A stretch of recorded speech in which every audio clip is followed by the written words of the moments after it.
LCI Midi se poursuit. L'affaire Ferrand est venue percuter la grande messe de François Bayrou. Le cas du ministre de la Cohésion des Territoires, désormais visé par une enquête préliminaire sur son passé, planait hier sur la conférence de presse du garde des Sceaux. Le message est-il brouillé pour autant? Après la présentation de ce projet de loi ambitieux, on va poser la question à Michael Salah, président du collectif Croissance Bleu Marine, secrétaire départemental du FN. Merci d'être avec nous sur LCI. François Bayrou a défendu sur TF1 son projet de loi désormais intitulé « Loi pour la confiance dans notre vie démocratique » car l'époque a changé et les Français attendent que les mots soient suivis des faits.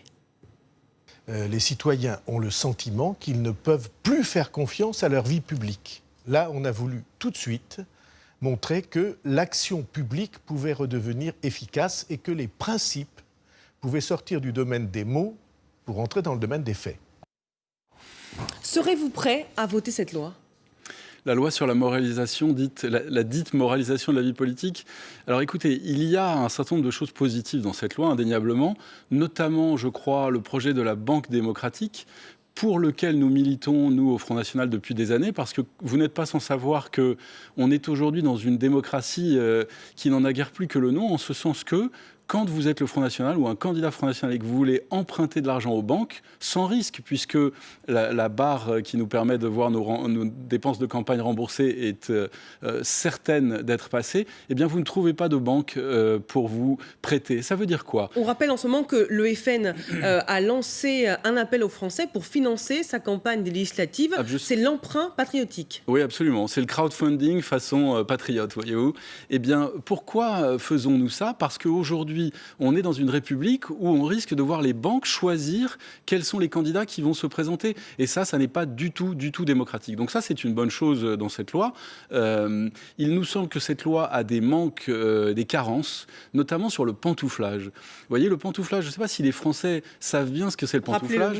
Eh bien, quand on est haut fonctionnaire de l'ENA et qu'on travaille au service de l'État, on peut aller travailler dans le privé, on peut accepter des offres d'entreprises privées. Ça s'appelle pantoufler. Ce qui est problématique, c'est de faire des allers-retours, comme M. Macron d'ailleurs l'a fait, qui a été d'abord haut fonctionnaire, puis ensuite banquier d'affaires chez Rothschild, où il a appris, nous a-t-il dit, la grammaire de l'économie, ce qui est quand même, quand vous savez ce que c'est que le métier d'un banquier d'affaires, qui consiste à fusionner des boîtes, virer des gens et prendre de juteux profits au passage, c'est quand même un petit peu inquiétant. Donc vous nous dites que la loi n'encadre pas assez l'activité de conseil. Le pantouflage, pas l'activité de conseil uniquement, mais le pantouflage, c'est-à-dire les allers-retours entre la haute fonction publique et le privé, qui nous semble porteur en germe de conflits d'intérêts. Ça, c'est un problème. Donc vous déposerez un amendement si besoin. Absolument. Et la troisième chose, c'est, on nous parle, vous savez, nous, ma famille politique et moi-même, avons, lors de l'élection de M. Macron, prédit aux Français une sacrée gueule de bois. On a prédit qu'ils auraient très vite des lendemains qui allaient déchanter. Eh bien, c'est exactement ce qui est en train de se passer, parce que à peine la première chose, le premier chantier que souhaite ouvrir le président Macron et son gouvernement, la dite moralisation de la vie politique, est en effet pourrie par une affaire, l'affaire de M. Ferrand, qui est quand même... Alors, je ne m'exprime pas sur le plan de la justice, la justice fera son travail. En revanche, sur le plan de la morale, moi, je suis un entrepreneur. Eh bien, ce qu'a fait M. Ferrand, si c'est avéré, franchement, c'est pas jojo. C'est-à-dire qu'il a fait voter par son conseil d'administration, si j'ai bien compris, de la banque mutuelle dont il était le DG, de payer des loyers à une société civile immobilière qui n'existait même pas encore et qui allait être détenue par sa compagne. En l'état, il n'y a rien d'illégal. Non, bien sûr qu'il y a, mais même en affaires, moi je suis un homme d'affaires, je suis un entrepreneur, même en affaires, sincèrement, de faire voter le truc avant même que la société civile ait été enregistrée et que le bâtiment existe, moralement, sincèrement, si vous me demandez ce que j'en pense, moi je pense que c'est honteux. Et je pense que cet homme devrait démissionner immédiatement. Voilà. Et la pollution qui est créée par cette affaire sur le projet de loi de moralisation de la vie politique disqualifie les deux, à la fois ce monsieur et à la fois le projet de moraliser la vie politique. Sur le fond de cette loi, on a compris que vous saluez la création de cette banque de la démocratie qui sera en charge de financer tous les partis politiques. Quand on regarde en détail les mesures, il y a également la fin des régimes d'exception, notamment avec la suppression de la Cour de justice de la République qui jugeait les anciens ministres, la limitation du cumul des mandats à 3, l'interdiction de travailler travailler en famille, la transparence du financement des partis politiques qui sera plus contrôlée ou encore l'encadrement des activités de conseil pour les députés afin d'éviter les conflits d'intérêts. Tout ça, est-ce que ça va dans le bon sens ? Alors, moi, il me vient à l'idée une chose qui irait dans le bon sens, c'est de faire en sorte que la France redevienne une démocratie. C'est-à-dire que le tiers des Français, plus de 11 millions de gens qui ont choisi Marine Le Pen au deuxième tour de la présidentielle, soient représentés par des députés. Parce qu'aujourd'hui, le système majoritaire à deux tours, notamment aux législatives, est un système qui n'est pas démocratique. Parce que vous avez des millions de gens qui ne sont pas représentés et qui ne sont pas représentés dans l'enceinte où les lois se font. On pourrait également parler de souveraineté parce que trop peu des lois françaises se font à l'Assemblée nationale. Mais ça, c'est l'injustice majeure qui est faite à des millions, et maintenant une dizaine de millions de Français. Il faudrait, selon moi, commencer par là et faire enfin cette proportionnelle qui permettrait à tous les Français d'être représentés à l'Assemblée. Alors, question d'actualité à présent, au lendemain de l'annonce du retrait des États-Unis de l'accord de Paris sur le climat. Je voudrais vous faire écouter Ségolène Royal, qui était notre invitée ce matin sur LCI.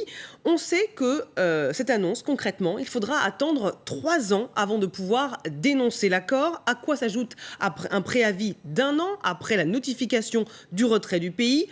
En clair, si on résume, les États-Unis ne pourront pas sortir de l'accord de Paris avant fin 2020, soit au lendemain de la prochaine élection américaine, ce qui fait dire à Ségolène Royal que c'est peut-être un coup de bluff de la part du président américain. Il y a une partie de bluff. Pourquoi il y a une partie de bluff ? Parce que l'accord de Paris n'autorise pas la sortie unilatérale, par en plus une décision d'un seul homme de cet accord. Il y a un article 28, pour être très clair, qui précise que non seulement la demande de sortie de l'accord ne peut se faire qu'au bout de 3 ans, mais qu'en plus, il y a 1 année de préavis, c'est-à-dire 4 ans avant de pouvoir sortir de l'accord de Paris sur le climat. C'était ça. Donc il joue sur tous les tableaux. Voilà. Est-ce un coup politique de la part de Donald Trump ? Je ne crois pas du tout. D'ailleurs, quand on entend Mme Royal parler de la décision d'un seul homme. Mais excusez-moi, la sortie des accords de Paris faisait partie du programme sur lequel M. Trump a été élu président des États-Unis d'Amérique par une majorité de grands électeurs américains. Donc cet homme est élu tout à fait démocratiquement. Et parfois, on peut élire un homme sans être d'accord avec tout sur son programme. Oui, certes. Selon les sondages, la majorité des Américains veulent que l'accord de Paris soit maintenu aux États-Unis. Bien sûr, chère madame, mais ça s'appelle la démocratie. Il a été élu sur un programme, il le met en œuvre. Bon, on peut déplorer en effet le signal symbolique qui est envoyé. En effet, on sait que le défi écologique et démographique qui nous attend ces prochaines décennies est énorme. Néanmoins, on nous parle de COP21, mais la première manière d'être écologique et écologiste, c'est d'être économiquement patriote. Autrement dit, rompre avec le modèle du mondialisme débridé qui consiste à couper des arbres dans les Vosges, à les envoyer en Malaisie pour se faire renvoyer des lames de parquet. Vous voyez, ça c'est une aberration écologique. Eh bien, si nous commencions par là, on irait, je pense, vers un monde meilleur et plus durable. De même, nous pouvons envisager, plutôt que de brandir des espèces d'anathèmes sur le nucléaire, on pourrait se dire que la recherche fondamentale, notamment financée par le secteur public dans le rôle de l'État stratège et par le secteur privé, nous permettra de trouver des énergies propres qui remplaceront le fossile d'une manière qui soit crédible, ce qui n'est pas tout à fait le cas aujourd'hui. Vous voyez, donc je crois encore que là, c'est un écran de fumée qu'on agite, cette espèce de grand-messe de la COP21, qui en réalité n'adresse pas les vrais problèmes. C'est le patriotisme économique, le circuit court et consommer localement ce qui est produit localement, plutôt que de faire consommer par des chômeurs ce qui est produit par des esclaves au bout du monde. Merci Mickaël Salah d'avoir été avec nous sur LCI et vous, restez avec nous, l'info continue.